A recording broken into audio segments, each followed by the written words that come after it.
a webinar for people who are interested in learning more about running for local office here in Burlington, and I just want to welcome you. The goal of this session is for people to be equipped with all the information, including important dates that they need to run for office in the local election, which is happening in April of 2025 on April 5th. That might seem like it is a very long time away, but you will soon understand why it is so important for you to start thinking about this information now. So me, if you don't know me already, my name is Nikki. I'm the founder and editor-in-chief of Burlington Buzz, which is daily online news that is delivered to your inbox if you sign up for it, which you can on the website, burlington.buzz. And also really focused on civic engagement. And I find it to be very important to be involved and engaged in your local town government, however way you can, because this is what affects you every day on a day-to-day basis. Your quality of life is impacted daily by what happens at the local level. And I will hand it over to Amy to introduce her. And I'm Amy Warfield, the town clerk in Burlington. As Nikki has asked, I've been clerk now for 14 years, been in the office for 19. I really appreciate Nikki's desire to do this. It's something that I've wanted to do for a long time, to kind of just get people the information they need to be able to run for a local office, which I feel everybody always says to me, I vote in the important elections, but I often respond back as, the town election is probably one of the most important elections you can participate in, because these are the people that are spending your tax dollars directly. That's right. And really making differences in your quality of life and the amenities and services that you have available to you as a resident of Burlington. So with that being said, why don't we go ahead and get started? Great. Okay, just checking the Q&A. So this is just going to be kind of a conversation between Amy and me. We have this set up as a webinar because I know that some people are not super comfortable announcing that they're interested in running for election this far ahead of time. And so we wanted to make sure that there was an option for folks to get the information that they need and learn more about the different roles that are up for election without having to sort of show their hand. So in case you're wondering, it is being recorded, and it will be, the recording will be available, and also the slideshows will be available to you. So don't feel like you have to scramble to take notes on this, although we'll try to go slowly enough that you can absorb the information that we provide. Good. And you can use the Q&A tab to ask questions. The chat will be disabled. All right, so Amy, let's talk about these important dates that are coming up. I'll let you take it away. We just talked about the election, and I'm gonna just let all of these things come in. Go ahead. Okay. So as you can see, it's kind of a pyramid, but it really is kind of built upside down. The final date is April 5th, which is when the day of in-person voting will be. But so I want to look at it from the beginning down at the bottom. And one of the pieces of planning now is this webinar. Papers will be available starting on January 2nd, which is the first business day of the year. And those of you who are in office and up for re-election, you will have gotten a notice from me. But pretty soon on the website, all of this stuff will be listed in terms of what offices are available, what people are up for re-election. And you need to be thinking now about, do I want to run, and do I want to come in and get papers and get them filled out? The period for the papers is January 2nd to February 12th. That's when you can take out papers. The papers are due back on February 14th. And for a townwide seat, you need to have at least 50 registered voters. And this is a part of what my office does, is that we take those nomination papers and we verify each signature against the state voter system to make sure the people that you have signed papers are registered voters in Burlington. We do sometimes have some that we have to reject. People sign for their spouse, people sign for their kids. voting or nomination papers is not something you can have power of attorney and sign for. And then, so February 14th is kind of when the ballot gets fairly locked down. And then we have a period of time before the actual printing starts. And usually in mid-March, we get the ballots in. Any vote by mail registrations we have are mailed out. We start early voting in the office here. Again, mid-March, usually like last year, it was around the 15th of March.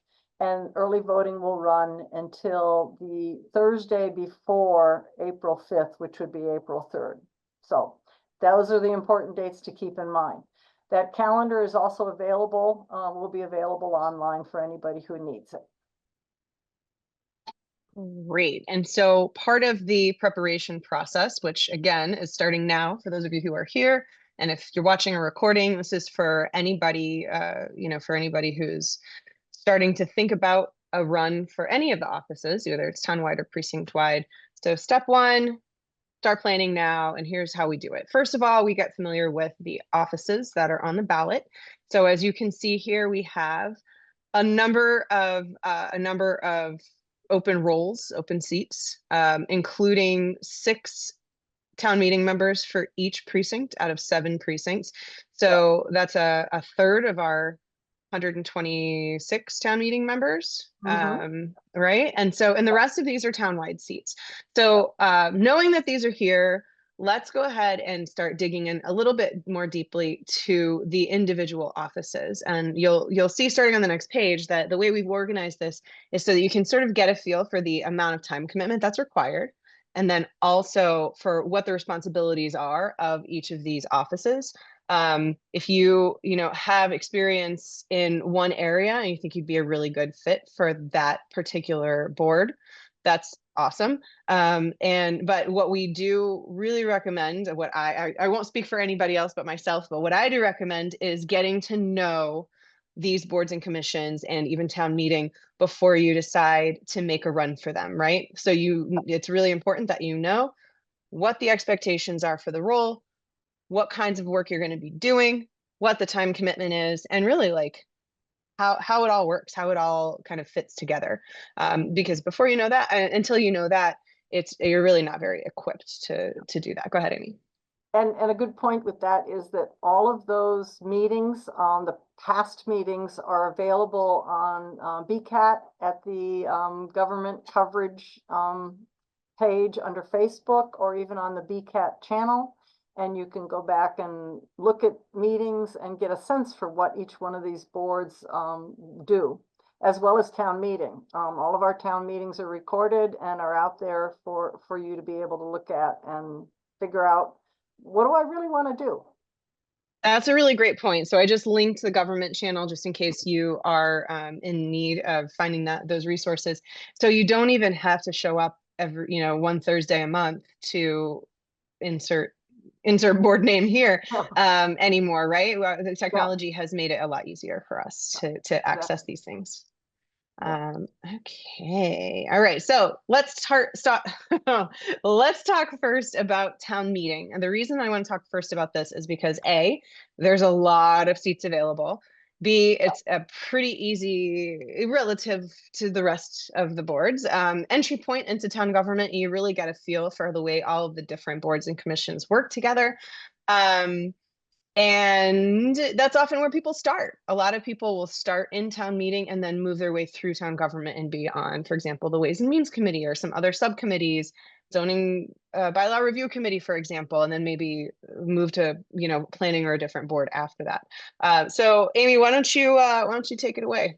Okay, well, and as listed here, town meeting there's 6 seats available for each one of the precincts. If you're not sure what precinct you're in, you can always go online and look up your voter information. It will tell you what precinct you're in, or you can go to our map that's online and figure out where your house is, and it's based on where your residence is. And as Nikki said, it's a good place to start. There are 3 meetings a year in January, May, and September. And you're the legislative branch of town government. So you approve all of the budgeting. You also look at bylaws in terms of general bylaws or zoning bylaws. The town meeting people approve those functions, those rules that we follow by.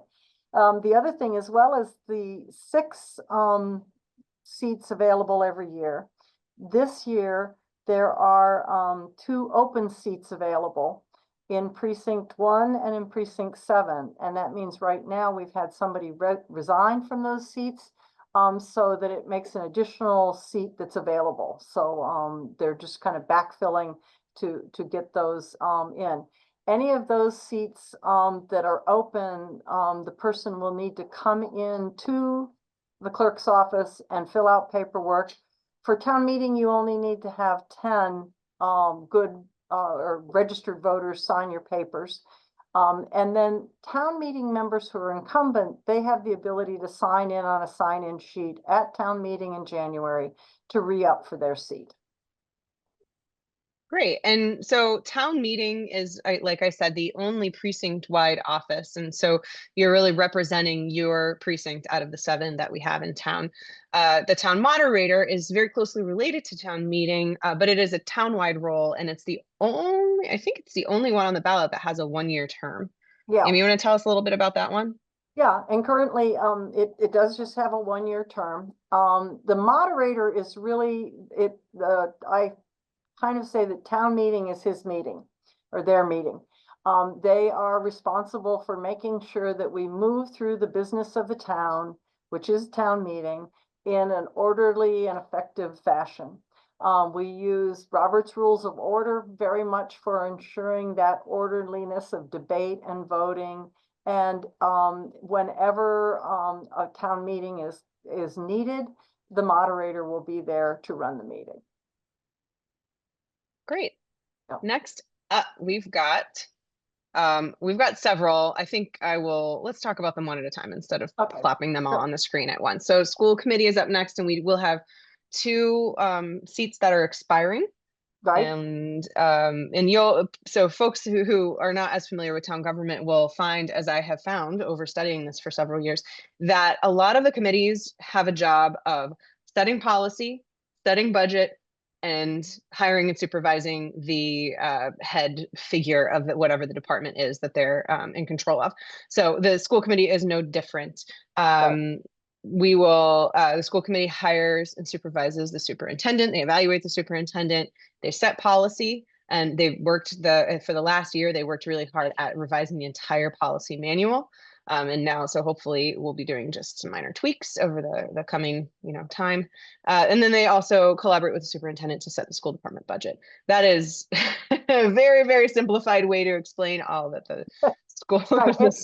And like for all of these committees that these offices that we're going to be talking about, they aren't directly responsible for the day-to-day running of that department, if you want to think of it that way. But they are very critical in setting what the policy is. And by hiring for the schools, by hiring the superintendent, their fingerprint is on what goes on in the school district. But it happens with everything. It happens with the select board. It happens with planning.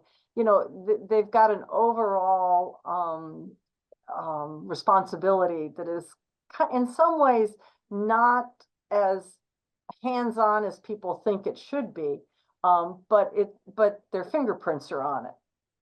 Yeah, I like that phrasing. Your fingerprints are on it. So next up is the planning board. This is not a 7-year term, it's a 5-year term. Sorry about that. I'm just going to fix that because it's going to bother me. Planning board is a 5-year term. There are 2 seats again coming up, and they're setting the vision, and they're hiring and supervising the planning director. But they also do something really important, which is, well, a lot of really important things. One is to cast advisory votes on relevant town meeting warrant articles. So if we've got a zoning article, for example, that's going before town meeting in January, planning board is talking about it right now. They're talking about it this week, and they are hearing from all of the interested parties. They're hearing from the proponents and the opponents. They're having public hearings about that, and they're really taking in all that information so that they can cast their own advisory votes, and that those votes carry weight, I think, with town meeting. Well, and they do, and that's also, they are very much part of the legal process with what decisions are made for zoning. We can't just bring a zoning article to town meeting without the planning board having posted it, gone through it, refined it, worked with legal counsel on making sure that the wording is truly enforceable and fair. And so they do provide that kind of advice to town meeting. The other thing that the planning board is also really responsible for is kind of the projection of the vision. And they work very heavily with the planning department, who are the planning experts, but on what does Burlington want to be in the future? I relate this a lot of times back to, where we are now in Burlington in 2020s was based on what the planning department and what the planning board back in the 70s and 80s did. So it really is a vision casting department. Yeah, and a lot of the things that they're working on are things that that the town economic development, for example, and the planning department have been working on for the last few years, but these project a 30 to 50-year vision for what certain areas of the town and what the town as a whole could be. Yeah, great. And just to sort of get a sense, we'll try to mention this, but it's also on the cards. School committee meets generally twice a month on Tuesdays at 7. Planning board generally meets on Thursdays at 6:30. These things are subject to change. They can change that whenever they want to. But just to give people a sense of how often these boards are meeting. What the commitment is, the time commitment. Exactly. And so select board, no surprise, they're also supervising and evaluating. This time it's the town administrator, and the town administrator supervises and evaluates the rest of, not the rest, but like a very, very high number of the town employees. And so the select board, they meet again twice a week, usually on Mondays at 6. Twice a week, twice a month, not twice a week. Sorry for any select board members who are listening and getting nervous. But again, they're the vision casters. They are setting the policy and they are setting the direction for the town, as well as kind of dealing with the licensing and those types of issues. They are the authorizing authority for tax levy, and do work very closely and supervise what the town administrator's job is like. Yeah, absolutely. And they also do fun things like approve the use of the common for, parties and events. And that's a really fun one too. And they also sometimes you might notice, if you have been following town meeting, they sometimes bring articles to town meeting as well. One important recent one that I can remember is to have an electronic sign on the town common, right? So if anybody's seen those 2 posts that hang, that stand up and hang the vinyl signs. So, in maybe a year's time, that will be replaced by an electronic sign, because the select board has secured funding for that. They wrote a warrant article to change the zoning to allow that. And right now they're just working on the design for it. So that's just one kind of example of immediate impact there. Next up is the Board of Health. Another 2 seats are going to be open. They meet twice per month on Tuesdays at 7, just like school committee. And we'll have 2 seats open there. I haven't mentioned this yet, Amy, but there are also a number of subcommittees that are involved. People can join as many or as few as they want, but generally we like to keep it pretty balanced, I believe. So any of these appointments would also come with some subcommittee appointments likely as well. Right. And especially like the select board, they are designated, assigned different departments, so that we have an individual from the select board who works all the time as a liaison with different departments like DPW and police and fire and even the clerk's office. In the past, I've had a liaison that just, again, we can work together. It's another way of communicating what is going on and what the future is or what we need to be working on. Yeah, that cross-functional collaboration is important. I think we could always improve on that, just in general as humans and in town too. It will be a very happy world if everybody can know what everybody else is doing and all be working together on the same page and swimming in the same direction. So Board of Health, responsible for Director of Public Health. They also approve and administer some special permits for relating to health, for example, storage of hazardous waste. And in general, like I mentioned at the top of this slide, we're hiring and supervising, we're setting policy, we're setting budget. That's what generally these boards are doing. And the Board of Health is definitely involved with public health in general. So their responsibilities, especially over the past 5 years, have been very varied in terms of how do we respond to certain things and how do we really improve, assist the health of the community. Yeah, and they run different programs that are geared toward different folks. The Burlington Volunteer Reserve Corps, as I know you're involved in that, right, Amy? Yeah. Mm-hmm. So they're a part of the sort of under the supervision of the Director of Public Health, even if they're not 100% in the town and the Board of Health. Anyway, moving on. So we have the Board of Assessors. We mentioned that the Select Board's responsibility is to set the tax levy, and the Board of Assessors helps with that by assessing real estate values, making recommendations about that tax rate. Generally, they'll give several different recommendations and then a few for demonstration purposes, like what would happen if we did this? Right. And then they also approve abatements. Can you explain a little bit about abatements? Well, there are a number of abatements that people can apply for.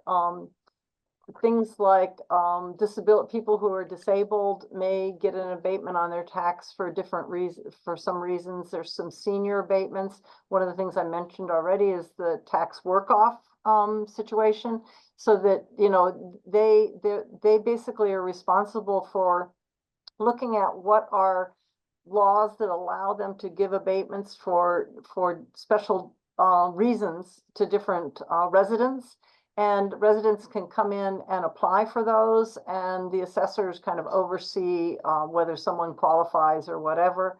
You can also, just in terms of your tax rate, if you think your property is not evaluated properly, you can come in and have them reevaluate your property and make a determination to make sure that everybody is getting fairly evaluated and fairly taxed.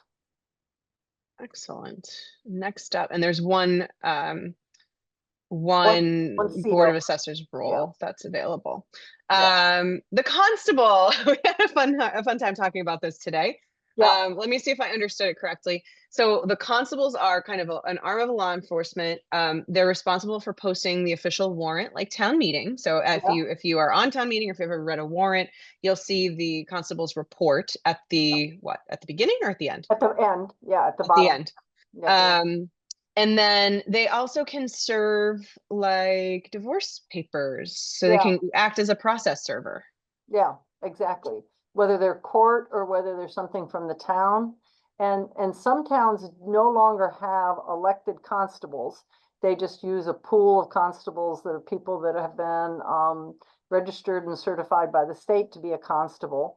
But we still elect 2 of them, and we use them for a variety of things, such as, posting warrants for even elections has a warrant that you have to have posted.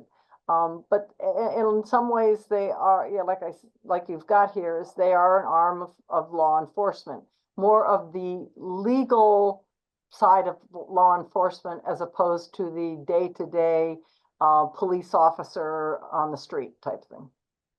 Awesome. So we have one more, and then I'll pause for a second to let anybody who has questions type something in here. Library Board of Trustees, surprise, surprise. they set policies, direction, and budget for the library, and they hire and supervise the library director. This group and the Board of Assessors meets once a month generally, but once again, any of these schedules could change at any time. Some groups have fewer meetings in the summertime because there's not as much going on. And constables, they get to go through their entire lives without being in public meetings. Right. They tend to be on call. Yes. Whenever Yeah. needed.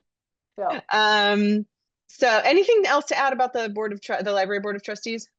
No, I mean, again, it's pretty much all of major boards are policy setters and direction and visionaries, casting a vision for the organization that they are the board of, and then hiring the supervisor that runs the day-to-day functions. Yeah, so they're setting the vision, and the director is executing on that vision. Great. Let's take a break for a minute. It's 7 o'clock. We're halfway through, and we've been talking a lot. So let's take a second to just let people kind of consolidate what they've heard and get a drink of water and ask any questions in the Q&A that they have. Sure. If you don't know where the Q&A is, on my screen at least, it's at the bottom next to the, well, you won't have a share button, but it's at the bottom. You will click on that, and then you can type in whatever question you have. And we'll give 60 seconds, and then we'll move on to specifics about running for election.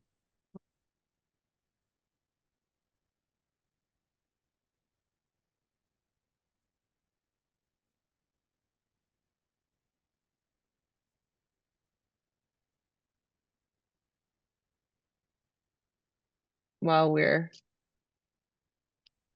waiting, I'll do a dancing bee. Amy got me this really cute little bee. It's hard to see with the blur, but oh, it's upside down. Here we go. This is to represent Burlington Buzz, which I'm amassing quite a collection. I also have this really cute thing here on my desk. It's hard to see, but it says "Be Kind," and it's like a honeycomb cutout thing. I got it at Made in Burlington. I just thought it was so appropriate. I loved it. Very good. All right, I don't see any cues in the Q&A. So just a reminder to attendees, feel free to ask any questions that you want. Looking at this list, I'm not sure how many questions we're going to have because it sounds like people, oh, wait, hold on. We need a clap. Claps for the bee. Thank you very much. Yes, it's a very, very adorable bee. So just a reminder, you're welcome to put any questions that you'd like to in the Q&A at any time if you need clarification on anything, but hopefully that means we're doing an okay job. Okay. Let us move on. So how to run. I want to run for office. How do I do it? Okay. So basically, the first thing is familiarizing yourself with what the role is. What do I want to do? You know, and I usually try to recommend to people, you know, again, like we've mentioned a couple times already, if you don't really know, but you just want to get involved with town meeting is a very good place to do that. You have a lot more flexibility. There's a lot more spots available and those types of things. Then the next thing would be is that you need to take out nomination papers. And it doesn't hurt to come in and to the clerk's office and take out nomination papers anytime during that period of January 2nd to February 12th. There's no penalty for not returning them if you really, you know, talk yourself out of it or just figure out you won't have time for it. But it's not a good, you know, it doesn't do you any good to just like wait until the last day and then try to rush around town and get signatures. So that's one of the key things is, you know, if you're thinking about it, take out nomination papers. Getting signatures does take a little bit of effort, at least for a town-wide position. You need to have at least 50 good signatures. I really recommend you get about 70 to 80 at the minimum, because one of the things too is getting people's signatures on the nomination papers. This is a place where you can start. These are the people that at least shown a little interest in your campaign, and those might be people that will help you get elected. You can, you know, use that as a mailing list of people to reach out to and talk to and everything like that. And there are a couple easy ways to get signatures. First off is any kind of event in town that is being run where you know there's going to be Burlington people there. You do have to be a little careful in that you cannot do campaigning, which includes not getting nomination papers signed in a municipal building. So you could be at a school outside the school, but you can't go into the school building and do that. Except for the one exception is that the night of town meeting, which will be this year is January 27th, we do allow for signature gathering at the beginning of town meeting out in the lobby. So you can get signatures then. And just a note too, that if Yeah. you are a town meeting member candidate, your signatures need to come from within your precinct. That's correct. Yeah. So you got to kind of talk to people. It's getting 10 signatures. I have been a library trustee. I've been a town meeting member prior to being town clerk. One of the easiest ways to get signatures for town meeting is hopefully in January we have a nice day, but to go walking around on a weekend and just getting signatures of your neighbors, because you know pretty much most of them are going to be in your precinct. And then the next thing is to make sure you return your papers. I haven't had too many instances where people have forgotten to return their papers, but like it's been mentioned, the last day to pick up papers is February 12th. The last day to return them is February 14th. So you just got 2 days if you wait until the last minute to do that. But you need to return them so that we can certify them and make sure that you're you can get on the ballot. And then one thing to know is that as soon as you take out your nomination papers, people can know that you took out nomination papers. So I do think people make a strategic decision sometimes to wait a little bit longer, because that information becomes public as soon as or has the potential to become public as soon as they do it. We do post it onto the website. It is public information. So if somebody came in here and asked for a list of all the people who have taken out papers, we do provide them with that. So I do this. Yeah. All right. So, but first, right? The first thing that you want to do, and you've already done it by being here or watching this webinar later on, is get started planning. So you need to assemble, if you're in a townwide position, a campaign team.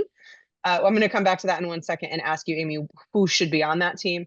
But then also, you really need to start thinking about what your campaign activities are going to be. You don't have to do anything yet, right? That says start planning these things, but thinking about how you're going to figure out who to reach out to, who are you going to, who are you going to send cards to, if you're going to do friends cards, where should you stand with your sign, who will you ask to hold lawn signs, all of those campaign activities. Start thinking about that now, because if you wait until papers are returned mid-February, the early voting can start as early, it will start in mid-March. And between those 4 weeks, that's a lot of stuff to do. And we'll talk a little bit more in a minute about why it's not a good idea to wait.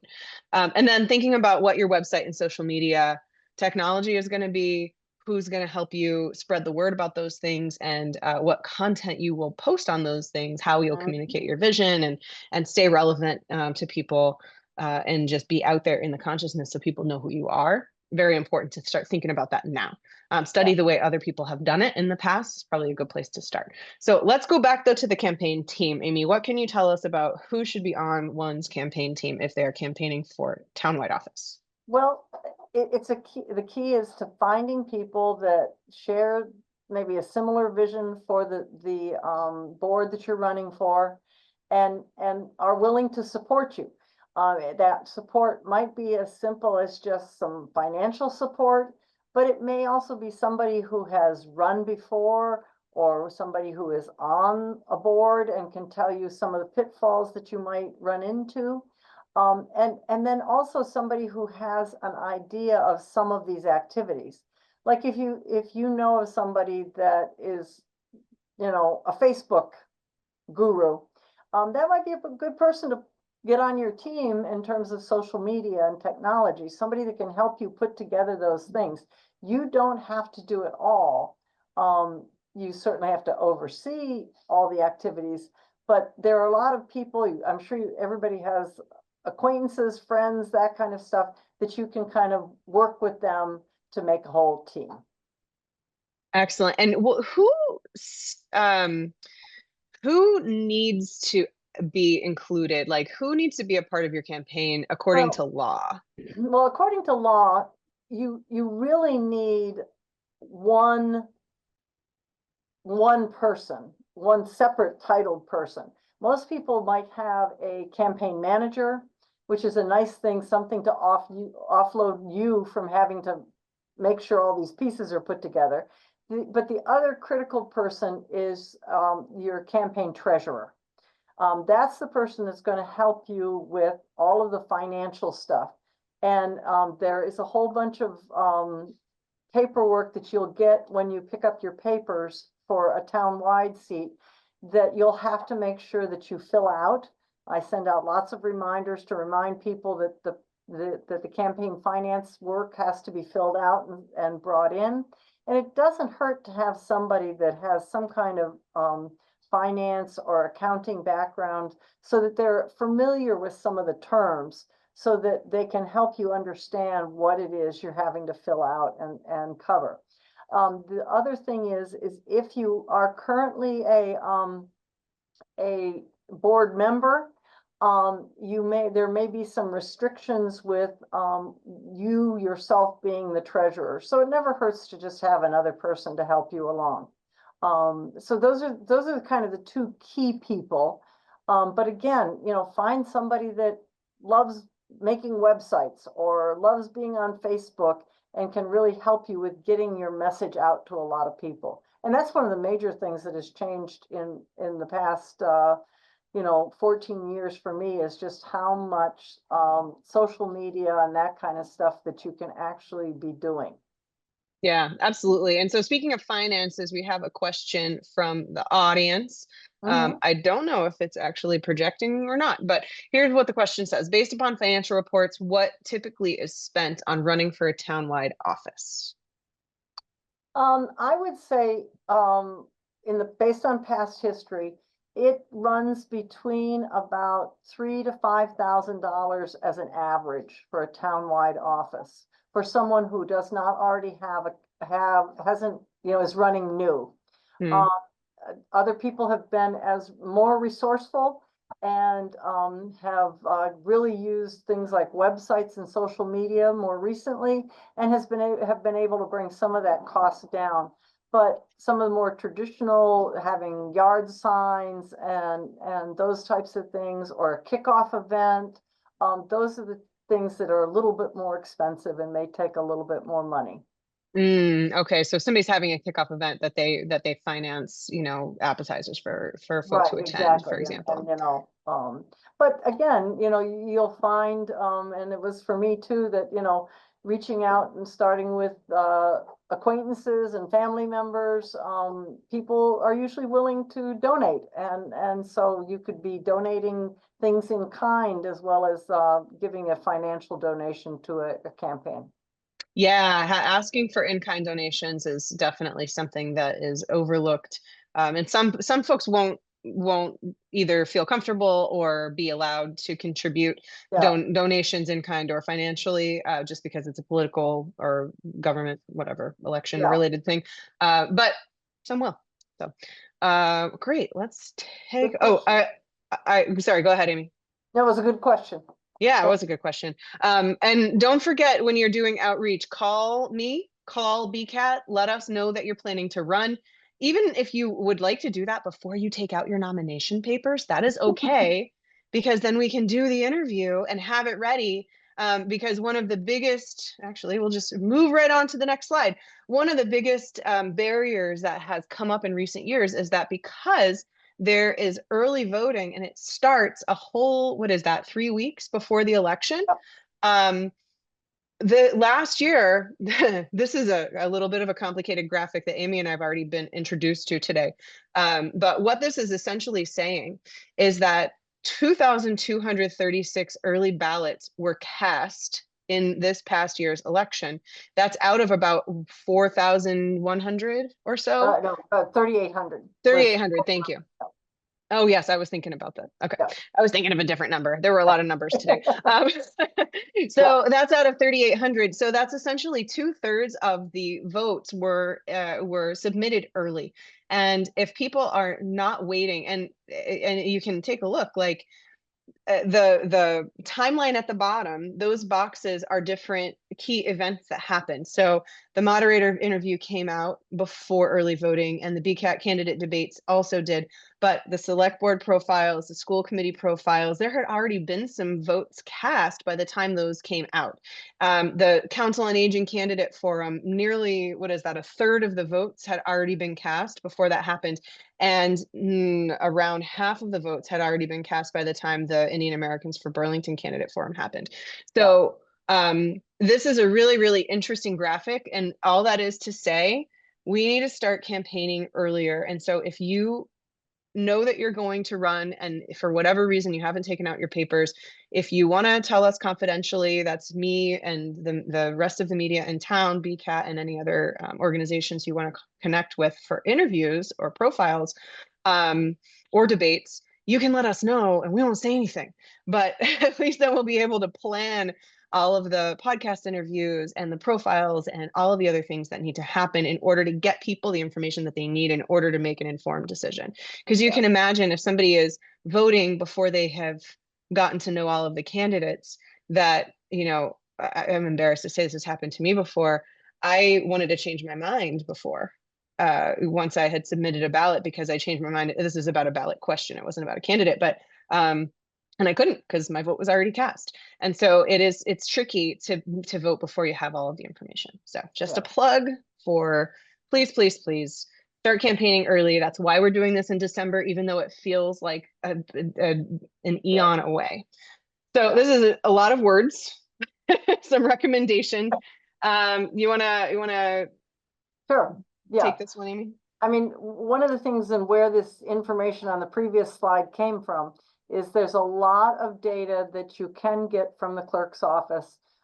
It's public record in terms of, how many ballots have been requested, what kinds of ballot, whether early votes or early in person have happened.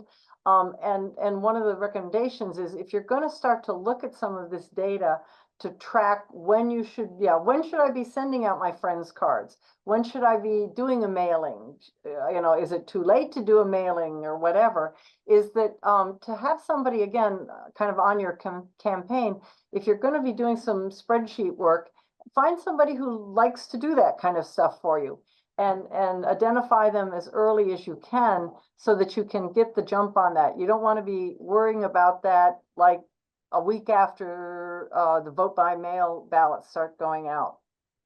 And then the voter history we've identified that the voter history for the last 1 or 2 elections is a good place to start to identify who might be potential voters and supporters for you. A list of the early voting applications is available. It's a good indicator. About 50% of the ballots cast are going to be early voting people. And it's whether they voted in person early or whether they took out a vote by mail ballot and returned that. So we need to start to look at those things much more than we did, 4 years ago or 6 years ago. One area that is really crucial and kind of goes along with another thing about, like, if we did have a debt exclusion, is one of the largest percentages of people that vote are seniors. So thinking about how you're going to look at that group, or does that group affect you, is something you might want to take a look at and think about. And kind of like the first bullet here, getting an early start on any data-driven activities that you're going to do. So get familiar with that. Realize that the clerk's office does have that information available, and it's public information. One of the things we put here as a kind of caution, although it doesn't seem like it is going to be coming through, is that the state is working on a new voter registration system It was supposed to be replaced early 2025. It doesn't look like it will happen before our election. So that's going to not be a hiccup that you're going to have to deal with. And then remembering that all mail-based campaigning, mailers, friends cards, you are dependent on the post office, and that there is a certain lead time. If you talk to the post office, they say that mail inside of Burlington can take 5 to 7 business days. So you're going to have to make sure that you get your mailings out in a timely manner, and keeping in mind that people using early voting may be voting before you send out your mailing. The one kind of real world example of that is at last town's election, we got at home 2 mailing pieces on the Monday after the election from a candidate. So I don't know exactly when they mailed them, but that was the delay. Not very helpful in helping you make your decision. No, not very helpful. And that again, vote by mail requests, there's an initial wave that comes in. We will again this year be sending out with the census forms, which go out the first week of, last week of December, first week of January, 2 applications for vote by mail for the town election. And those do usually come back in a pretty big chunk, so that you'll have some idea of how many people might be voting to mail or doing early voting by mail, and figure out kind of what you're going to do to reach those people before they physically get the ballot in the middle of March. Great. So all of these really good recommendations, and the real sort of top line message here is start early. Yeah. I don't think we've said it before, but definitely start early. I've wondered about this for a while, so I'm really glad that we have all of this information. So if you're not aware, Amy's husband Larry is a data guru, and he just did a heck of a job just distilling all of the questions that I definitely had about early voting and how it impacts sort of what candidates should be doing ahead of elections. And it made me think, and our conversation today made me think, that the Buzz should put out a guide for candidates. So expect to see that sometime in early January, my friends, the candidates, or the potential candidates anyway. And yeah, be on the lookout. Let's see what's next here. So back to the important dates. We started with important dates. We're ending on the important dates. Feel free to screenshot this bad boy if you want to. April 5th is the election. The mid-March is when early voting begins, though. And so you want to really have your campaign activities on lock, really starting at the beginning of the year as you're taking out or even considering taking out your nomination papers. So please, please, please, if you're planning to run, start that campaign planning now. And with any questions that you have, I know Nikki's done a great job with putting information out there, and I appreciate that she's going to put together a candidates piece. But if you have any questions, do feel free to call me or email me. I'm very glad to help anybody through the process and kind of some of the steps or any of this information that we've covered tonight. And so there's a question in the Q&A. This is, I can answer what I think the question is, and you can answer the other part, Amy, that might be what the question is. So could you please clarify, can we request lists of addresses in our precinct to send cards? What I do know is that you can do a direct mailer using the post office, that you don't actually have to get the addresses if you just want to send it to an entire blanket like area or route. But Amy, what can people know about people in their precinct? Yeah, basically, if you request from me, either we have several different versions, and some people like to just get them all. We can give you a voter list for the whole town. We can give you a voter list for your precinct. We can give you a voter list of the people who voted last year in your precinct. And then you can then take those those lists. And either, again, people have done it one of two ways. Either they have found a company that will do a mass mailing for them.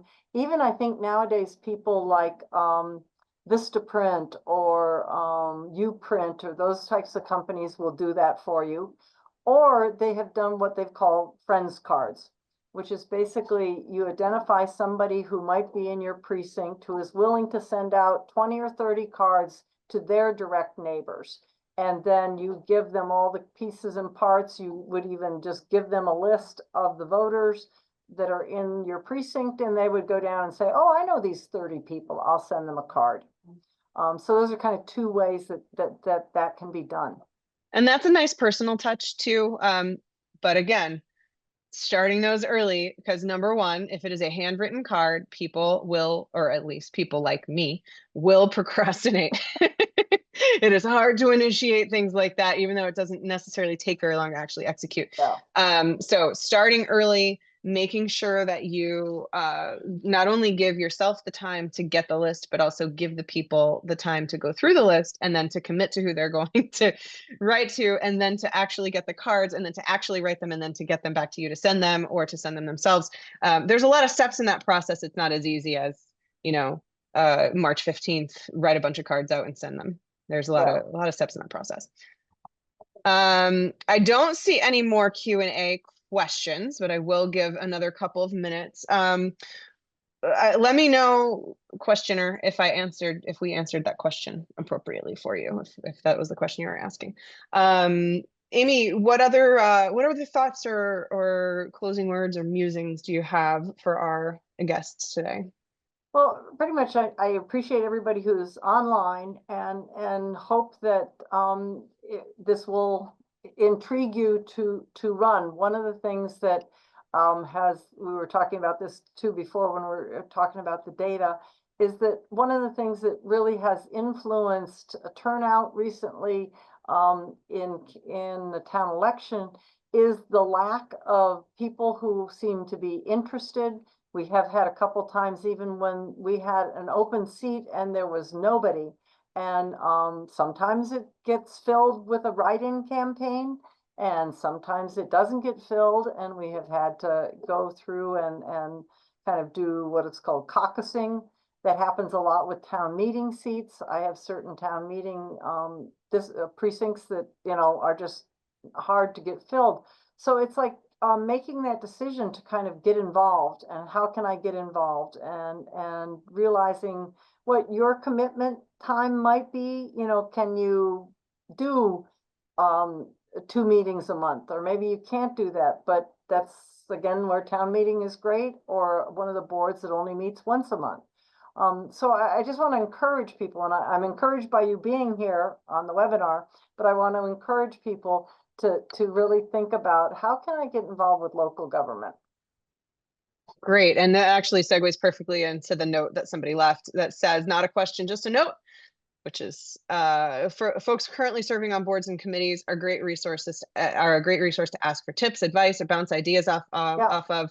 They're usually municipal government nerds, guilty, all of us, guilty as charged, looking for any opportunity to talk shop. Their contact info is public. That is on the town clerk's website. And so don't be afraid to reach out. And I think that is a really nice thought and a really nice note to sort of close out on. Yeah, that's true. Well, thank you to everybody who is here and everybody who's watching the recording. Amy Warfield, I appreciate you joining me for this conversation. And yeah, I'm happy to. And anybody, let me stop sharing my screen for a second so we can just be together. If anybody has any questions, feel free to reach out to either one of us. Amy's available at, let's see if I can remember, 781-270-1660 is the phone number at the town clerk's office. Please don't call me, but you can email me if you want to at hello@burlington.buzz. And thanks for being here, and thanks for your interest in making our town a better place. Thank you all.